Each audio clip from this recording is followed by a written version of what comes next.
What's up, everybody? Wardrobe here. The game of France 40 is complete. Turn 10 is done. I had already set in my mind that I was not going to move forward after the turn 10. It says to agree kind of beforehand what the conditions are to continue the game turn. If two players are playing this, you probably would want to, because it's the score at the end was Germany 24 victory points to France's, or the Allies, 20 victory points. I think the French would bring in an additional 16 units on this, potentially, although they do have a lot of entries closed. So the chances of it, them getting some would probably be reduced. They probably wouldn't totally get 16. The Germans still continue to get more units, but they're a lot of the threes, so they're really only to protect the flanks. So those would all be kind of coming from way back here, which would allow me to really consider that and move more of my the 3 hex units up, a 3 movement point hex. There are several things I need to do better about this game, and I put a post over on my blog just because there's a lot of text and some thinking about it, and I've got a long list of things here. I didn't number them, but gosh, man, maybe 15 or so. Very fun. Just let me get this out here real quick. This is currently on pre-order for its second printing. Excuse me. And I would highly recommend getting it. If you want a strategic level game, so it's every hex is 4 kilometers. It's divisions and probably brigades or regiments. It breaks down into a little bit. If you want that scale with minimal supply stuff, you still have supply and some other things and some chrome, a little bit of light chrome. This is a great game. The Simonitch games, the X4 or 4X games, France 40, Normandy 44, Ukraine 43. They really give you an opportunity to have kind of a mini monster game, as it were. I mean, this is a one mapper, so I don't really even consider you could call it a monster game. But in a way it is, right? Because I've got Blitzkrieg Legend sitting over here, and that's a monster game. But this allows you to play it without that. I mean, that's a lot. That's a lot of work there in that game. But that's, for a different kind of purpose and for, desire to play. But the Simonitch games are great. There's 683 as of this filming. Go there and pre-order it. You get it for $36. For $36, no brainer. Because the biggest, there's a lot of variables here. The GQG markers that slow the French down, those are placed and then randomize what comes off. So that's a random thing. Same with the German halt orders, which I think only happens one turn. Those are also somewhat random. All the French Allied reinforcements, which are many, are random. If you play the full scenario, I think you have the opportunity to get them all, but some may be blocked. When they come out is indeterminate. Or indeterminate, boy, that's bad language. It's, they can come in from anywhere from way over here, which I don't think you can see, to all the way, up here and over there. I didn't have a west unit come off until 2 turns left. And who knows, that potentially may have never come out, and that really changes a lot how the game starts. If he had come out earlier, or maybe more units, I'm not looking right now how many units come out to the west. That would have changed it. If I'd had a ton of north units come on, who knows? Maybe more south units coming on would have changed it. I'm not sure I really had any east units. I need to see if there are any. There must be. So there's a lot of variability. There's also the Dynamo map game, which is also included in this. So you have 2 scenarios with random stuff going on. So it's not a totally predetermined thing.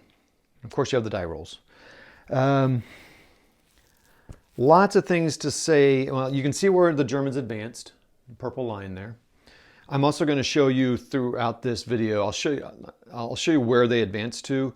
And I have a couple videos that I took during the game that I may play on this. So this was a little weird. I usually do a shot after each turn or every couple turns. I got to tell you, I just really wasn't in the mood. I made a couple, but I kind of lost a lot of energy and it was zapping some of my excitement for the game. So I stopped doing that. Played the game, but I made a couple little videos here and there that I'll post up here. And I also did take, except for one turn, posted a picture, or I created a picture after each turn with a red line showing their advance. And I'll show those kind of the, in order, so you can kind of watch the advance happen. Lots of little rules to remember. I need to learn how to do automatic defense shattered ones better, which is when you get up to 10 to 1 odds. I need to learn to do overruns better, which is advance after combat things to do, and also attacking retreating units. So I did not do those 3 things very often. That's how the Germans make forward and quick advances. So that's something I need to learn to do better. Learn how to use the GQG markers, which slows the French down better. How do I, as the French Allied player, how do I use those headquarters to help more in some counterattacks for artillery? Let's see here. I'm looking at my list here to see which ones I want to talk about. They have disengagement and reserve rules that I can learn. I need to remember that major rivers slow the advance. And really, that's only, actually, that's interesting. That's really the Meuse. Is that it? Oh, and then over here, it becomes a major river over here. And I can't see what the river is over there. So it's not that many. I think playing it helped me understand the victory rules a little better. I thought it seemed complicated to me, and it is only complicated in that you have to figure out where to track things. I think it would be really hard to so the Germans did close the rail lines from the X and N's. One because I closed them, and one because I got some units here on the cities. So to capture cities is pretty important because the cities block line of supply if they're owned by someone else, even if no one is in that hex. So if Eris didn't even have that unit, it's owned by the Germans, it would block that. That's pretty huge, and that stops a lot of road movement. But stopping the supply with its very liberal 8 movement off our roads supply, line of supply determination, it's going to be very hard for the French and the Allies not to get the 5 points for that. Like I said, the score was 24-20. I got that because the Germans were closing off exits. Like there's a couple I got over here near the end that really made a difference.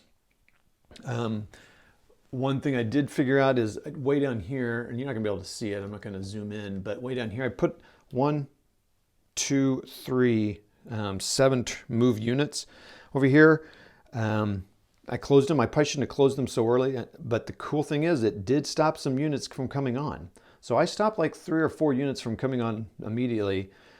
1 or 2 of them came on later. 3 of them never came on at all. So that was pretty big. So I debate whether or not that was a good idea or not. But that's why you got to get some of these 3 movement units up here as quick as possible and use that. Okay, well let's go through and see what comments I might have had during the game, and then look at those maps. It was a very fun game. I had a lot of people jumping on live plays, which was awesome. And I don't know, it was fun. And I'm at the same time, I do have the book down here. I'm reading To Lose a Battle, Alistair Horn. That's been fun to read that. Now, unfortunately, I finished the game before I even got the battle started. I'm still reading the preambles up to the battle. But they list that book and 2 others, Blitzkrieg Legend and Blitzkrieg, as 2 other sources to look at. So I'm going to pick those up because I am going to play Blitzkrieg Legend and some other games. So I finished Lose a Battle, and I'm going to order those 2 books after I get that one done. And I would like to do a miniatures game. So they say the big thing, real quick, I'm sorry, I forgot this. I just also read some of the stuff. They said the big one to take, I believe, I thought they said Sedan, but that's down here. That doesn't sound right. I'm gonna have to read it some more. I really thought that was where they said the town to take was that one. Maybe it is.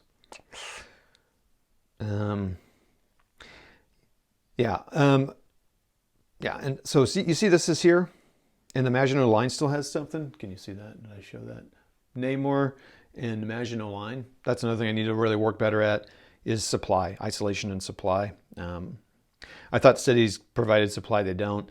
What I did here, yeah, so these probably would have whittled down a little bit, and I probably should attack a couple times here, get rid of some of these fort units, and to start whittling that down close, just so then I don't have to worry about it. It also frees up supply for the Germans up here. All right, next time I play as the Germans, spend a little less time worrying about this, isolate them just by surrounding them. Maybe spend 2 or 3 turns attacking and then move on. Same as Maginot Line. Get all the 7s up here and then move a nice reserve of the 3s up as you're going. But I still think move 3s down here as quick as possible to close these exits off, these entry points. But I really need to get the 7 moving units as far up here as possible. Because really, you want to close off these X's up here to the exits that move to the north, because those give you a point as well. And by closing those, you eliminate a lot of rail lines. So really, just moving forward over here and closing the ends will stop those 10 points and get you those 10 points. So I still think that's very important. But then some of the 7s need to just move over here fast to maybe to get those 5 points for that road network. Because if you close all these off, they're not going to get that. That's 15 points to the Germans. Now here's the thing. I thought Hex to Hex when he played, he had no eliminated German units. I had 15. Is that right? Yeah, 15. And then they got their 5 points for the road. I had 15. I was losing units like crazy in attack. But I think he said he did not play as aggressively. So, you know, maybe that's just the cost of that is you're going to lose some units. So maybe I was more aggressive on that. I can't believe I'm more aggressive than someone on an attack. Because I'm usually so conservative on my attacking. So I'm excited as the attacker that I got so far and advanced a lot. And I will play this again. Not anytime in the near future, just because I got other stuff I want to play. But it was fun. I'll keep it, and I will play again. All right, boy, this is a long intro. Let's see what else I had from the game. We'll talk to you. Okay, I decided not to show any more video because I didn't realize how long the intro had gotten. But I do want to just show some of the pictures after the game turns, probably without much commentary. So I'll you've seen these. I'm going to go back, put these back in, but real short, and try to make it about a second or so in each picture so you can see how it goes.